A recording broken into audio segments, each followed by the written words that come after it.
नमस्कार. आपलं धुळे न्यूज आपले स्वागत करीत आहेत. मुंबई आग्रा महामार्गालयात बिलाडी रोडवर ट्रेड को इसान स्टार्च फॅक्टरी आहे. या फॅक्टरीच्या दूषित पाण्यामुळे 14 गायींचा तडफडून मृत्यू झाला. डिझाईन स्टार्च फॅक्टरीमुळे संपूर्ण देवपूर व शहरवासीसह मुक्या प्राणी पक्ष्यांचे आरोग्य संपूर्ण धोक्यात आले आहे. त्यामुळे ही फॅक्टरी धुळे शहरातून ताबडतोब हलवण्यात यावी अशी मागणी चंद्रकांत केले यांनी पत्रकार परिषद केली.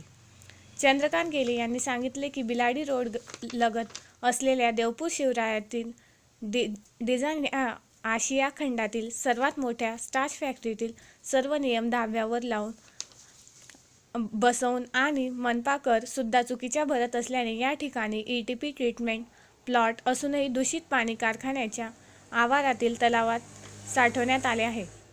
कारखान्याच्या कंपाऊंड जवळून केमिकलयुक्त पाणी शेत जमिनीत सोडण्यात आले. हे दूषित पाणी पिल्याने 2 मार्च रोजी 14 गायींचा या पाण्यामुळे मृत्यू झाला. मृत गायींचे शवविच्छेदन केल्यानंतर त्यांना विषबाधा झाल्याचे स्पष्ट झाले. फॅक्टरीतून सोडण्यात आलेले पाणी वाहून जाऊन कुंडाणे रस्त्यावर असलेल्या छोट्या फरशीजवळ पाणी साचते. त्यामुळे कुंडाणे ग्रामस्थांचे संपूर्ण आरोग्यही धोक्यात आले आहे. एकीकडे MIDCतील काही फॅक्टरींना नोटीस देण्यात आली आहे. दुसरीकडे किसान स्टार्च फॅक्टरीच्या प्रदूषणाकडे दुर्लक्ष करण्यात येत आहे. डिझाईन फॅक्टरी शहरातील नागरिकांसह पशुपक्षी पाळीव प्राण्यांचे व संपूर्ण खेडेपाड्यांचे सुद्धा आरोग्य धोक्यात आल्याने ही फॅक्टरी त्वरित बंद करावी किंवा इतरत स्थलांतरित ताबडतोब करावी अशी मागणी चंद्रकांत केली व शहरातील नागरिकांची मागणी आहे. नमस्कार. आपलं धुळे न्यूज आपले स्वागत करीत आहेत. मुंबई आग्रा महामार्गालयात बिलाडी रोडवर ट्रेड को इसान स्टार्च फॅक्टरी आहे. या फॅक्टरीच्या दूषित पाण्यामुळे 14 गायींचा तडफडून मृत्यू झाला. डिझाईन स्टार्च फॅक्टरीमुळे संपूर्ण देवपूर व शहरवासीसह मुक्या प्राणी पक्ष्यांचे आरोग्य संपूर्ण धोक्यात आले आहे. त्यामुळे ही फॅक्टरी धुळे शहरातून ताबडतोब हलवण्यात यावी अशी मागणी चंद्रकांत गेले यांनी पत्रकार परिषद केली.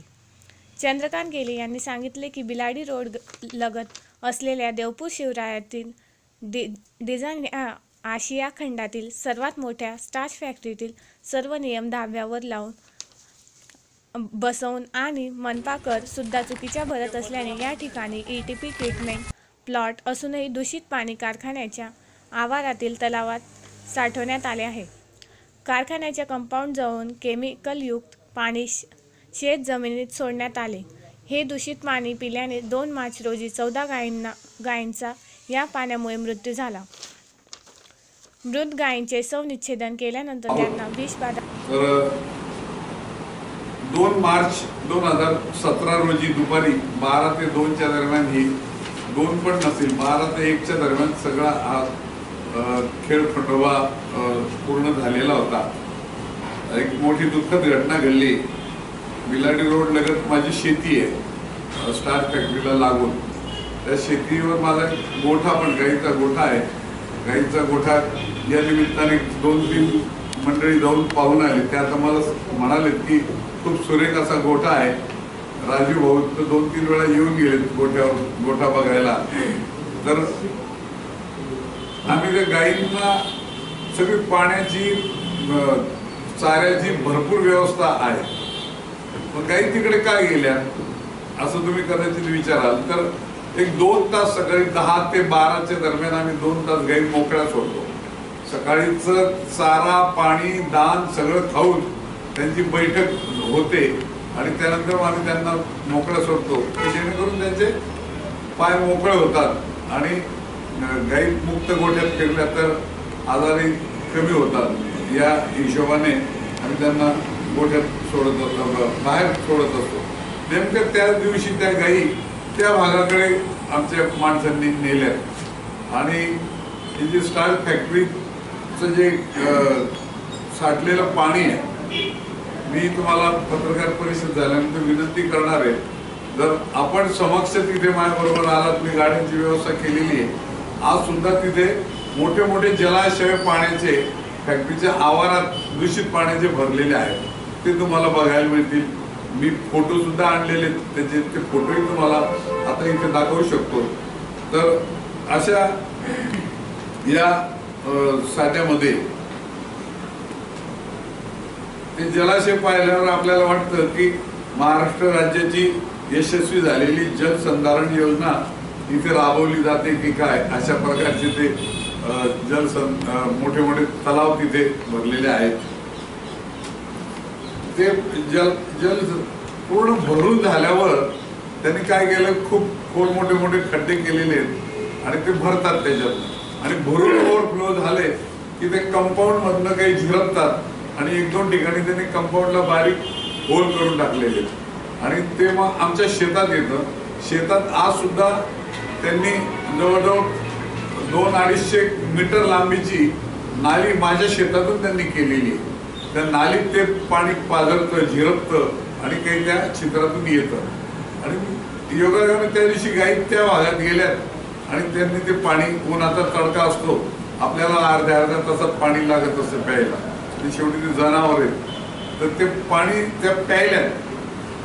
आता किती वेळ झाला असेल पाणी पिऊन ते मला काही सांगता येणार नाही, पण 12च्या सुमाराला त्या परत गोठ्याकडे पळत पळत यायला लागलं आणि पहिला एक गोरा आला.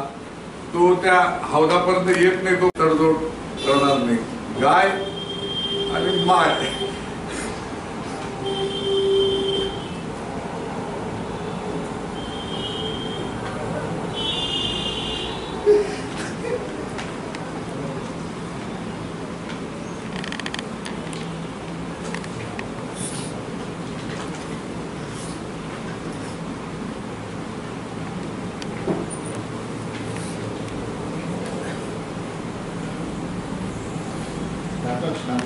त्यांचं गोमूत्र नंतर त्यांचं शेण हे व्यवस्थितपणे आवरलं कसं जाऊ शकतं, या सगळ्याची व्यवस्था आहे. आणि तेच शेण, तेच गोमूत्र हे त्यांच्या शेतामध्ये टाकून तिथेच नव्याने चारा पेरला जातो.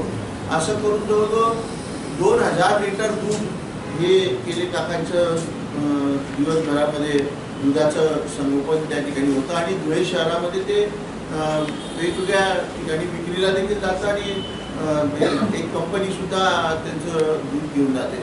अभिमान वाटतो सांगायला की रामदेव बाबांनी सुद्धा केले काकांशी कॉन्टॅक्ट केला होता, दुधासाठी पण गोमूत्रासाठी पण, दोघं गोष्टींसाठी कॉन्टॅक्ट केला होता.